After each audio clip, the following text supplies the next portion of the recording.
Have you ever wondered why some people seem to grow lonelier as they age, while others stay surrounded by love and connection?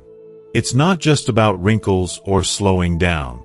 As we get older, we all pick up habits, small, sneaky ones, that can quietly push people away, damage relationships, and make life harder than it needs to be. The scariest part? Most of us don't even realize we're doing them until it's too late. But here's the good news. You can change them, and this video will show you how. We're diving into the ugly habits that no one talks about. The ones that creep into your life and steal your joy, your health, and your closeness with others. You'll meet Julie, a 71-year-old retired librarian, whose story reveals how these habits took hold and how she turned it all around. Why should you watch until the end? Because we're uncovering 9 surprising traps that could be affecting you or someone you love right now, plus simple, practical fixes to break free. Number 7 will shock you. It's the one most people miss until it's cost them dearly. And by the end, you'll get a challenge that could transform your life starting today. Stick around to discover how to spot these habits before they take over, how to rebuild connections you thought were lost, and how to age with purpose instead of regret. If you've ever felt disconnected, stuck, or just curious about what's holding you back, this is for you. Hit that like button, subscribe, and let's get started, because the longer you wait, the harder it gets to change. If you are not subscribed, I recommend subscribing and activating the notification bell so you don't miss any videos. Your support means a lot to me, and if you enjoyed this video, you can help me continue spreading the valuable lessons by liking and sharing it. If you like the topic of this video, please comment 1. If you don't, please comment 0 to let me know how I can improve and make better videos for you. Now, let's begin. Number 1. Becoming too negative or critical. Sarah never imagined she'd become the type of person who harbored negativity. She always thought of herself as someone who simply spoke her mind and was being honest with those around her. But as the years slipped by, she noticed something shifting within her. It was subtle at first, just a small sigh here, a fleeting complaint there, but eventually it became a pattern she couldn't ignore. Mornings started with the familiar aches and pains of aging, and she'd mutter to herself about getting older. It was a harmless grumble, wasn't it? Yet it soon bled into other parts of her day. She'd watch the news, her frustration growing with every passing report, feeling an overwhelming sense of helplessness and anger about the world's state. And when she spoke to her younger relatives, her words turned sharp. "Back in my day, we had more respect," she'd say, with a roll of the eyes, as if the youth were somehow failing her generation. At first, she didn't notice the toll it was taking on her relationships. It seemed harmless enough, just honest opinions, right? But, slowly, conversations became shorter. Friends began avoiding deep talks, instinctively steering clear of topics they knew would lead to yet another rant. Even her grandkids, once eager to visit her, began to make excuses not to spend time with her. What Sarah couldn't see at the time was the slow and insidious drain of her negativity.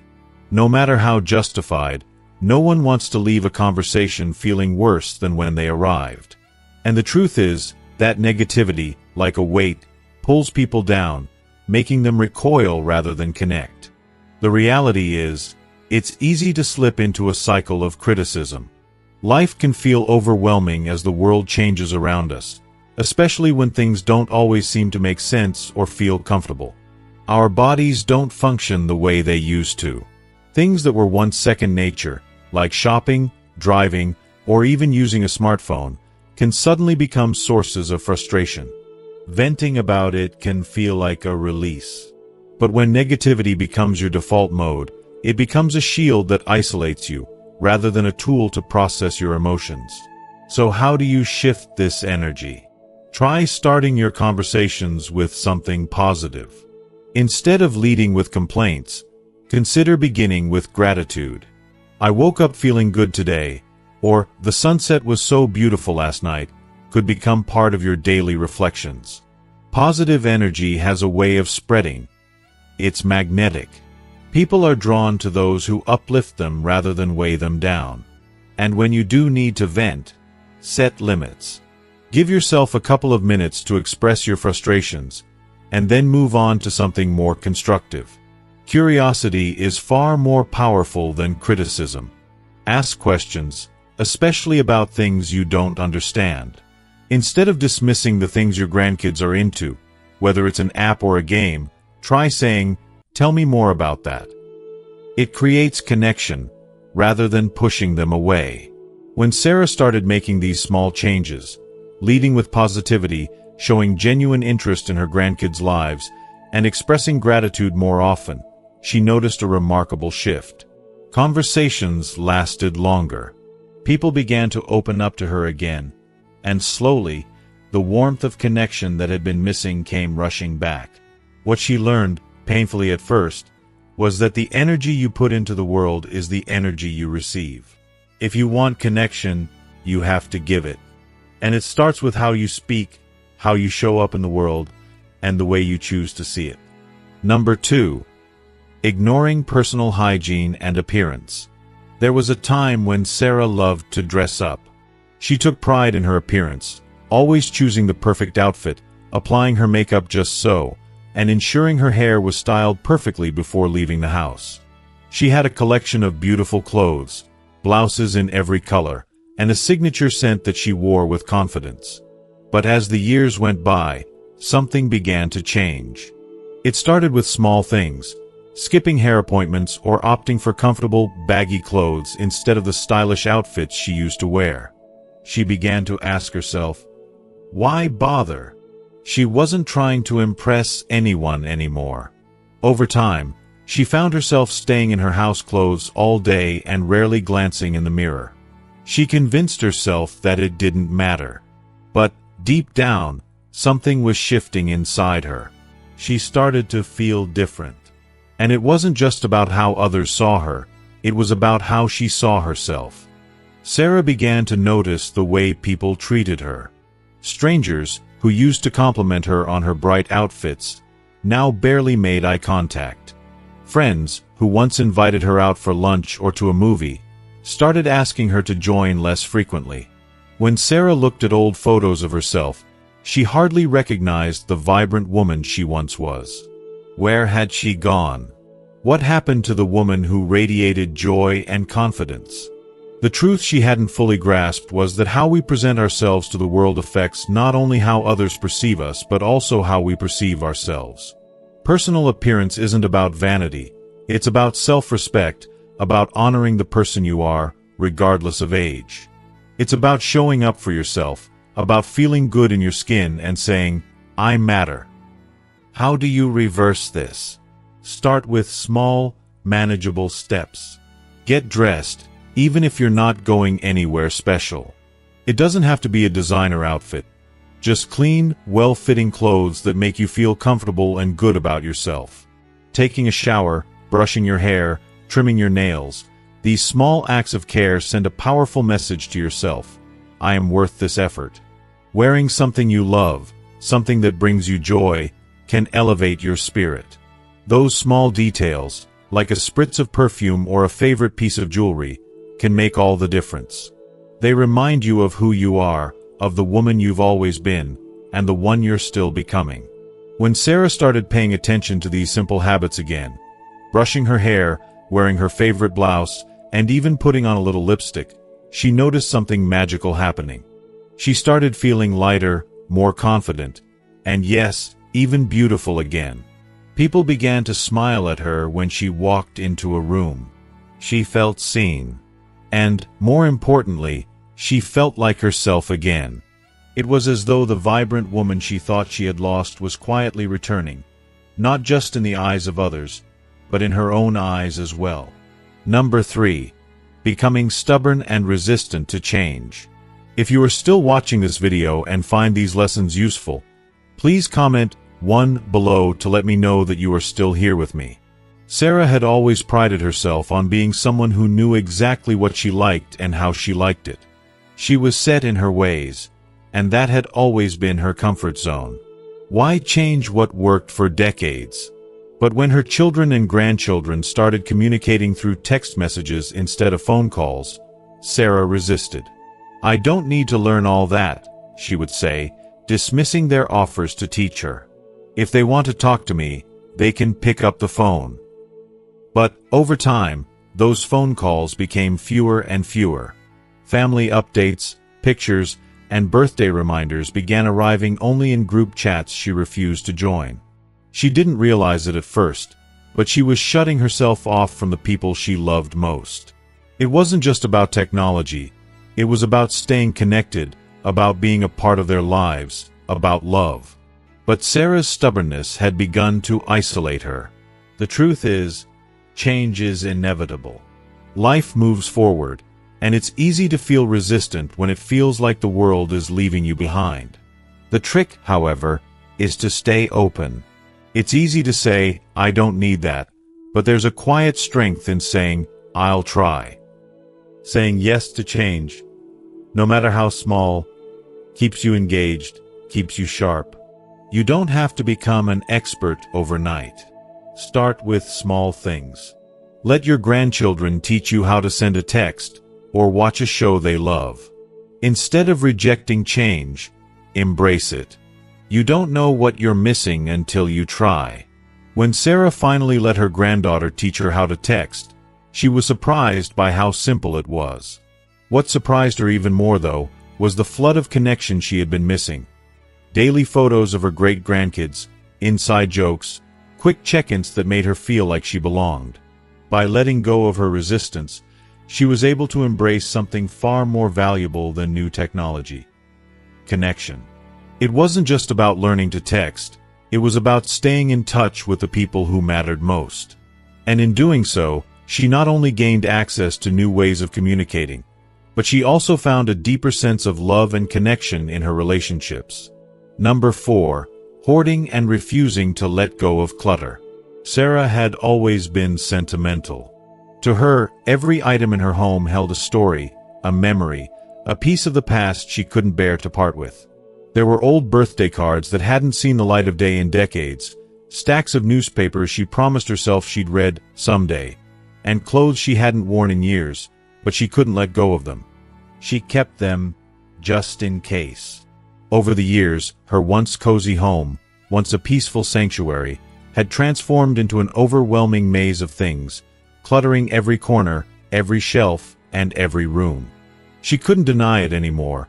What was once a haven had become a battlefield, filled with items that she barely touched but couldn't bring herself to release. At first, Sarah didn't think there was a problem. She convinced herself that everything had value. She would often say, "I might need it someday." It felt safe, comforting, even reassuring to keep it all. But in truth, the overwhelming clutter had begun to suffocate the life out of her home, her peace, and her spirit. As time passed, she found herself growing more and more exhausted just by the act of trying to clean and navigate through the piles. It became harder and harder to keep her home in order, to find what she needed, and even to invite people over without feeling ashamed of the mess. Her once inviting space was now a reminder of how she had become trapped in the past, unwilling to release what no longer served her. When her daughter gently suggested, "Maybe you should think about letting go of a few things," Sarah resisted with every fiber of her being. "What if I need them later?" she argued. But in reality, the clutter didn't just fill up her home, it began filling her mind, too. The stress of holding on to so much weighed on her, blocking the joy of the present and clouding her sense of peace. It wasn't just about things. It was about the emotional baggage she had accumulated along with them. Letting go is never easy, especially when it feels like a piece of your heart is tied to each object. But here's the truth. Holding on to too much, whether it's material possessions or emotional baggage, can create a sense of being stuck in the past, unable to move forward, unable to embrace the present. It's a silent thief that robs you of clarity and peace of mind. Sarah finally realized that to feel truly free again, she had to let go. Breaking free from clutter doesn't happen all at once. It requires patience, kindness toward yourself, and the courage to face the truth that you don't need everything you've been holding on to. How does one even begin to break free from this overwhelming mess? Start small. Tackle one drawer, one shelf, one box at a time. The thought of decluttering everything at once can feel like an insurmountable task, but breaking it down into manageable chunks makes it more bearable. Ask yourself, do I use this? Does it bring me joy? If the answer is no, then it's time to say goodbye. Donate the items that can be of use to someone else. Recycle the things that are no longer useful, or pass on meaningful items to family members who will cherish them. Turn decluttering into a habit, a simple, everyday practice. Set a small goal. Get rid of one item each day. This small but consistent action can lead to profound transformation over time. And let's not forget the practical aspect of it all. Clutter doesn't just create mental stress. It can also be dangerous. It increases the risk of falls, accidents, and injuries. A home isn't just a place to live. It should be a place where you feel safe, at ease, and peace. When Sarah finally decided to take the plunge and declutter, something magical happened. The weight lifted from her shoulders, and the transformation wasn't just physical. She donated clothes she hadn't worn in years, recycled old magazines that had been gathering dust, and organized her living space in a way that made it easier to find the things that truly mattered. And you know what? For the first time in years, Sarah felt a sense of peace in her home. It wasn't just cleaner, it was lighter, brighter, and more welcoming. She felt a new sense of freedom, a freedom that came from releasing the past and embracing the present. And most importantly, she found herself excited to invite friends over again, something she hadn't felt in so long. Number 5. Losing patience with others too quickly. Sarah had never thought of herself as an impatient person. She was always someone who tried to be kind, understanding, and forgiving. But as time went on, she noticed small cracks appearing in her patience. Tiny moments where irritation flared up and she lost control of her composure. One afternoon, she was at the grocery store, standing in line with a cart full of items. The young cashier was taking his time, fumbling with the bags, and Sarah felt frustration building within her. Why is he so slow? Can't he move a little faster? She thought, feeling her temper rise. The words escaped her lips before she could stop them. Come on, can you hurry up? The moment the words left her mouth, she saw the cashier's face fall. He looked down, his hands trembling slightly as he tried to finish his task. That's when it hit her. This young man was new, nervous, and doing his best. And here she was, snapping at him as if he were the cause of her stress. She immediately felt a pang of guilt. Was she becoming the very person she used to dislike? The person who was quick to judge, quick to snap, slow to show grace? The realization hit hard. As we grow older, it's easy to lose patience with others. Life moves at a different pace, and it's frustrating when the world around us doesn't move as quickly as we would like. But the truth is, impatience doesn't just make life harder for others. It makes it harder for us, too. It raises our stress levels, clouds our judgment, and poisons our interactions with the people we encounter. So how do we learn to stay patient, to stay kind, especially when life feels like it's moving too slowly? The first step is simple. Pause before reacting. When you feel irritation creeping in, take a deep breath. Is this worth getting upset over? Remind yourself that the slow driver might be someone's grandfather, and the cashier fumbling with the bags could be a student just trying to do their best. A little patience goes a long way. The next time you feel frustration bubbling up, try shifting your perspective. Instead of snapping, offer a smile, a kind word, or a simple, take your time. Sarah did this the next time she saw the same young cashier. She smiled, complimented him on his efforts, and told him he was doing a great job.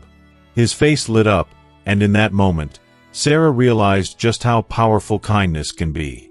It doesn't take much to make someone's day, to ease their burden. Patience, after all, isn't just a gift to others, it's a gift to ourselves too. Choosing patience over frustration leads to less stress, better interactions, and a more peaceful heart. Number 6. Over-talking and not listening. Sarah had always loved to talk.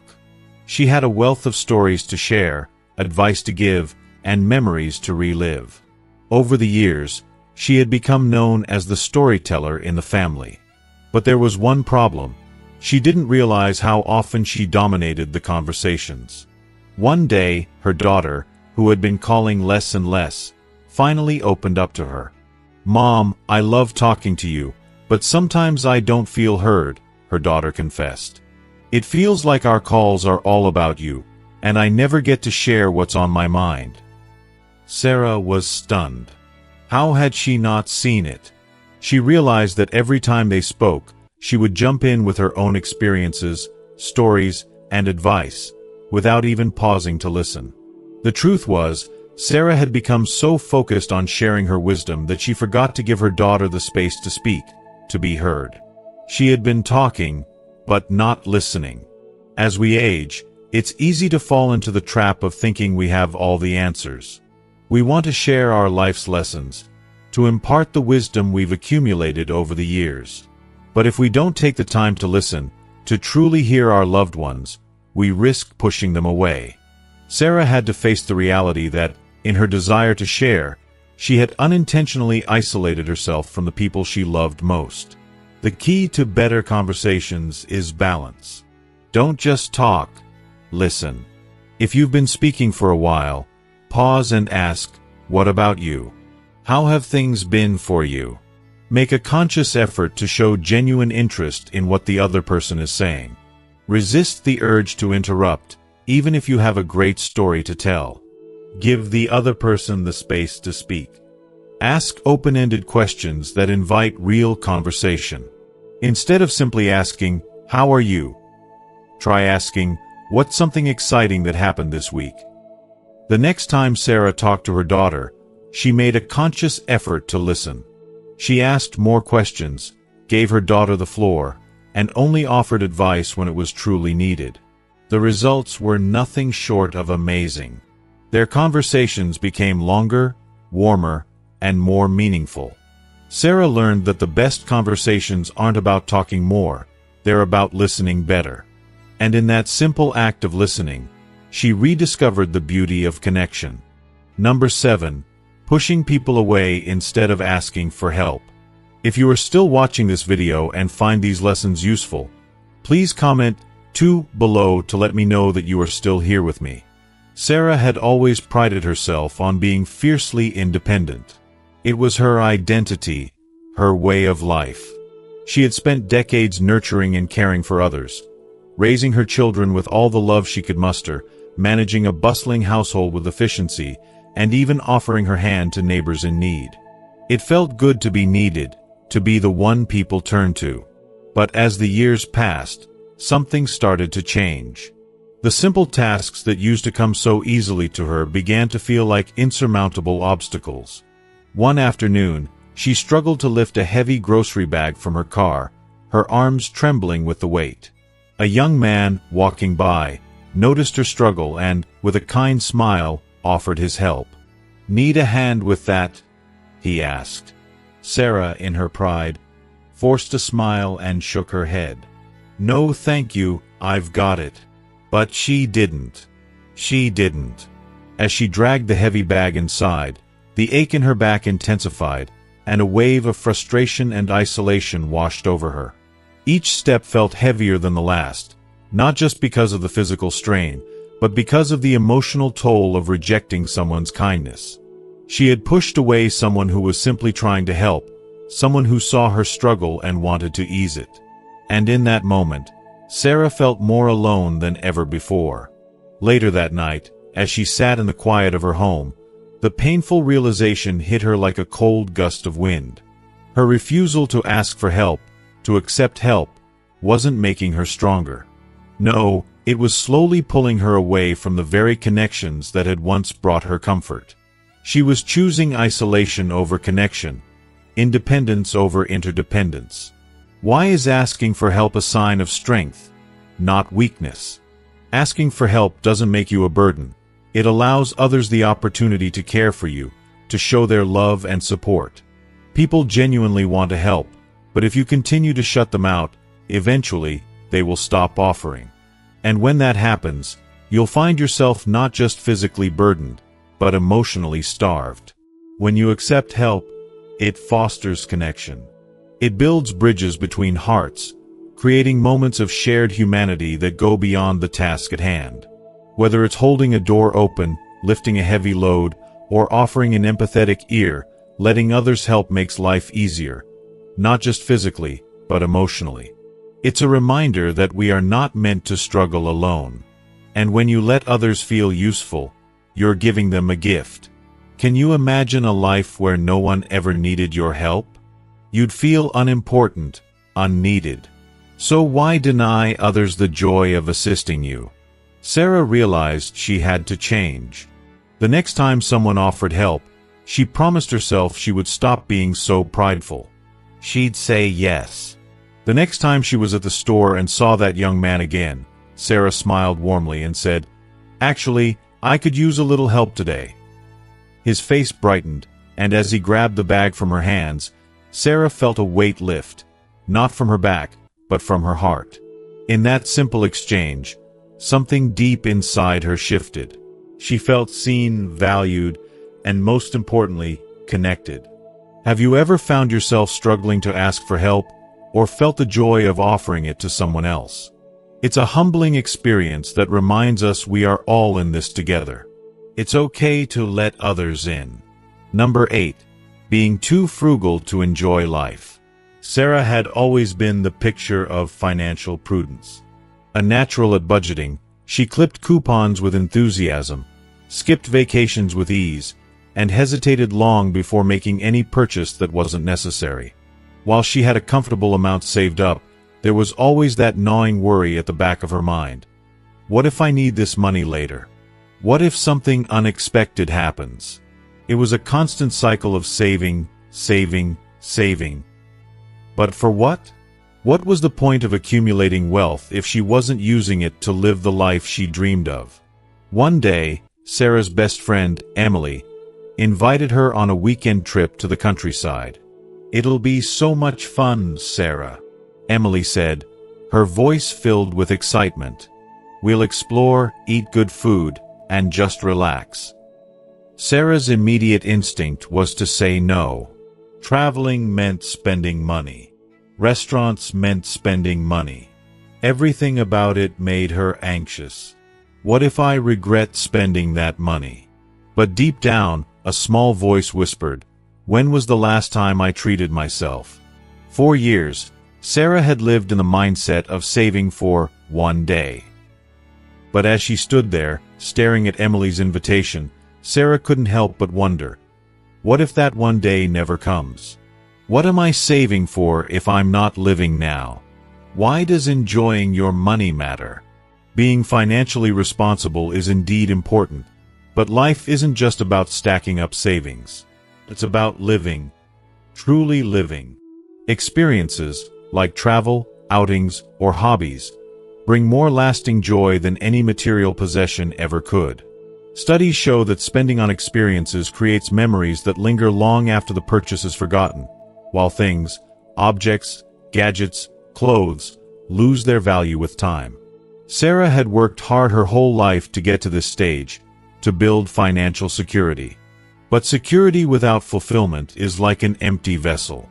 The key to a well-rounded life is balance. Enjoying the fruits of your labor doesn't diminish your achievements, it honors them. So, how can Sarah change this habit? She decided to give herself permission to spend, to enjoy life's little pleasures. Whether it was a dinner out, a spontaneous hobby, or a weekend getaway, she vowed to prioritize experiences that nourished her soul. She even set aside a fun fund, an account specifically for her enjoyment. The next time Emily asked her to join the weekend trip, Sarah hesitated no longer. She said yes, and oh, what a difference it made. She laughed more in those 2 days than she had in months.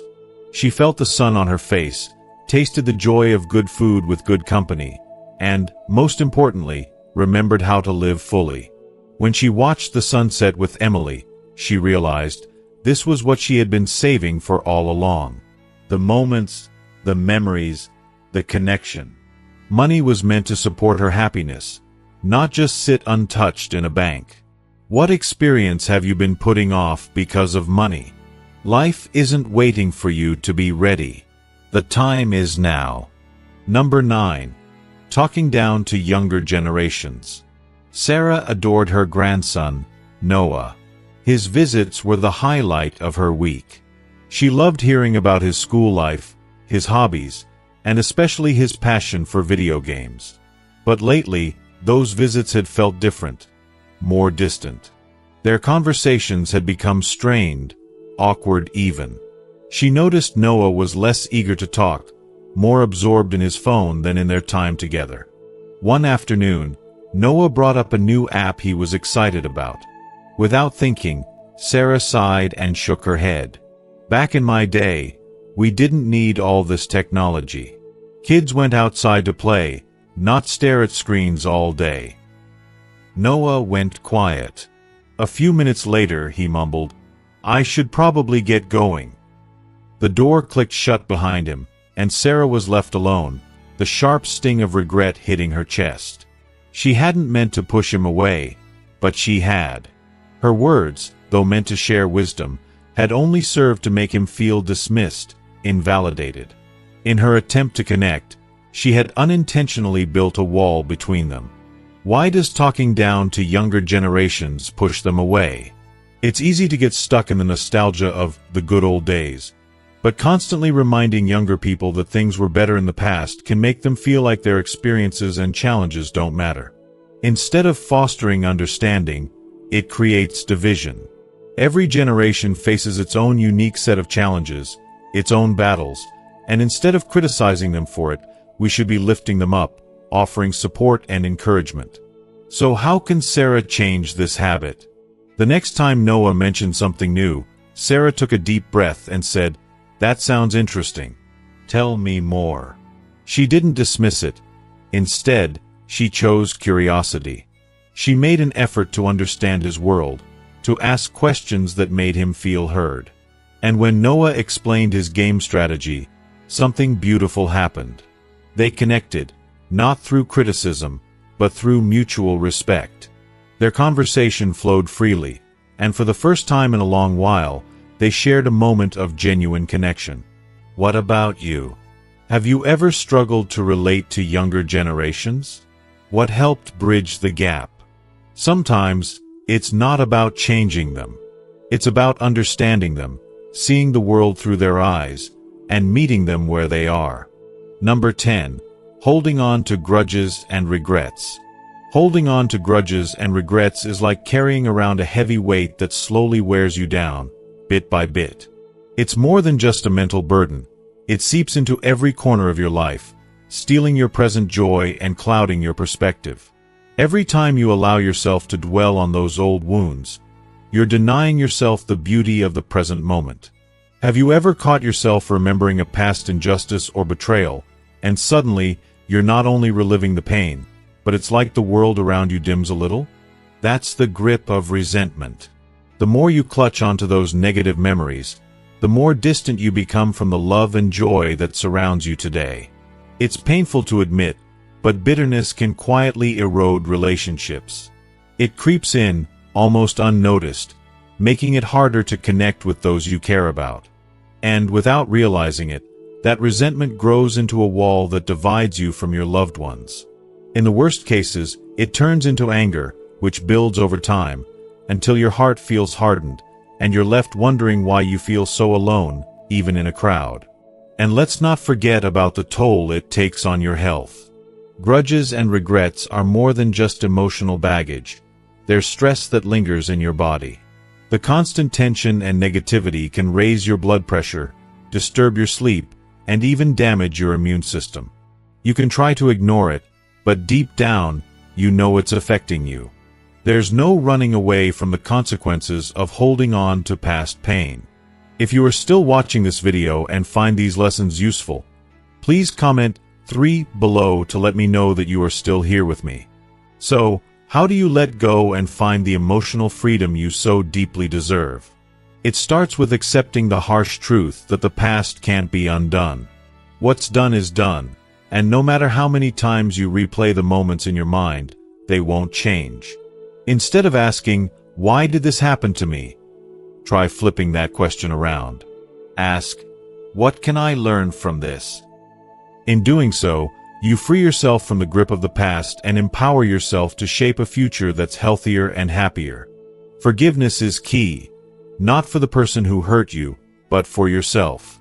When you forgive, you're not excusing bad behavior, but rather, you're releasing its power over you. You're setting yourself free. It's a hard truth, but letting go of those grudges isn't a sign of weakness. It's an act of courage and strength. It's about regaining control of your life, your peace, and your heart. It's not easy to shift your focus, but when you catch yourself slipping into old patterns of resentment, pause and redirect your thoughts to something positive in the present. You could write a letter expressing everything you've been holding inside. Then, tear it up, burn it, or let it drift away, knowing that it's time to release it all. You owe yourself that much. Sarah's story is a testament to this journey. For years, she carried the burden of past hurts. Then one evening, with a piece of paper in her hands, she decided it was time to let it all go. She poured her heart out on that page, every regret, every wound. And with a deep breath, she allowed herself to finally release them. In that moment, something inside her shifted. For the first time in a long while, she felt lighter, freer. The weight that had been dragging her down for years now lifted, allowing her to move forward. Number 11. Ignoring health problems. Ignoring health problems can seem like a convenient escape at first. Who wants to face the possibility of something being wrong? But this denial, this avoidance, can be downright dangerous. Small symptoms that we brush off can be the body's way of warning us about something much bigger. That dizziness you've been feeling? It could be dehydration, or worse, an early sign of a stroke. That tiredness that you keep attributing to old age? It could be undiagnosed heart disease. We often convince ourselves that it's nothing, or that it'll pass. But the truth is, delaying checkups only leads to worse outcomes down the line. Small issues, left untreated, become major health crises. Why do we wait? Why do we convince ourselves that it's okay to ignore something that doesn't feel quite right? Maybe it's because we're so busy, so focused on everything else, that we forget to listen to our bodies. Or maybe we're afraid of what we might hear. But the truth is, ignoring those warning signs doesn't make them disappear. It only makes things worse. Prevention is always easier than crisis management. By making small adjustments to our lifestyle, like improving our diet or getting regular exercise, we can avoid life-altering health scares. Prevention is the gift of self-love and care, and it's one that we too often overlook. Sarah learned this lesson the hard way. After her fall, the one that left her struggling in pain at the hospital, she realized how easily she had overlooked her health. She thought she could just power through, believing that the dizziness was just a part of getting older. But that fall, that painful wake-up call, made her see things differently. She promised herself that she would never again ignore the small signs. She would listen to her body, take better care of herself, and stop putting her health on the back burner. She started drinking more water, taking balance classes, and scheduling regular doctor visits. Taking control of her health didn't mean giving up her independence. It meant embracing it, by taking responsibility for her well-being before things got worse. And that's the lesson we can all learn from Sarah. So, ask yourself, have you been ignoring something that your body has been trying to tell you? Don't wait until it's too late. Your health is too important to neglect. Take action now. You deserve to live a full, vibrant life, and that starts with listening to the whispers your body is sending you. As Sarah sat in her quiet living room, flipping through old photo albums, She remembered a time when life was full of laughter, joy, and excitement. She saw pictures of herself playing with her grandkids, dancing at family parties, smiling in the sun. She realized that somewhere along the way, she had stopped seeking out that kind of joy. Life had become routine, dull even. But when Emily invited her over for movie night, Sarah was reluctant. Yet, something in her decided to say yes. That night, as the laughter bubbled up from deep within her, Sarah felt a piece of herself awaken. The joy that had been buried for so long was still there, waiting to be rediscovered. And for the first time in a while, she remembered what it felt like to laugh until your stomach hurts and tears fill your eyes. Laughter is medicine for the soul. It's not just about fun or games. It's a vital part of our emotional and physical well-being. It lowers stress, boosts immunity, improves circulation, and even helps with memory. The simple act of laughing can bring us closer to those around us, strengthening bonds and nurturing relationships. As we age, laughter becomes a reminder that we can still feel young at heart. It's a gentle nudge to live with joy and to embrace the simple pleasures life offers. Sarah left Emily's house that night with a lighter heart, realizing that joy wasn't something you just stumbled upon, it's something you choose. The next morning, instead of watching the news or letting her routine dictate her day, she cranked up her favorite music and danced around her kitchen. That moment of laughter, that decision to invite joy back into her life, was the beginning of something beautiful. And it's never too late to make that choice for yourself. Don't wait for the perfect moment. Create it. Choose joy.